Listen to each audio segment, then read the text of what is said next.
ہندو مذہب رکھنے والے لوگوں کا کہنا ہے کہ ہندو مذہب اسلام کی طرح اسلام سے کئی ہزار سال پہلے وجود میں آیا۔ مسلمانوں کی طرح ان کے پاس بھی اپنی کافی کتابیں موجود ہیں جس میں کسی بھی پیغمبر کا کوئی ذکر نہیں اور نہ ہی ہندوستان کی زمین پر کوئی پیغمبر آیا۔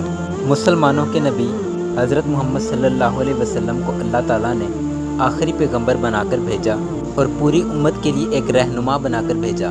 کفر اور شرک کی ابتدا اس وقت شروع ہو گئی تھی جب حضرت آدم علیہ السلام کے بیٹے قابیل نے حابیل کو قتل کیا اور ان سے الگ ہو کر کفر اور شرک میں مبتلا ہو گیا اور اللہ کو چھوڑ کر کسی اور کی عبادت کرنے لگا۔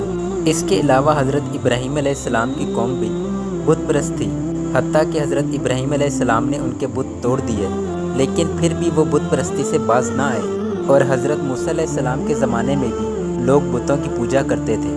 ہمارے پیارے نبی حضرت محمد صلی اللہ علیہ وسلم کے زمانے میں فتح مکہ کے موقع پر صحابہ کرام نے کافی بت توڑے۔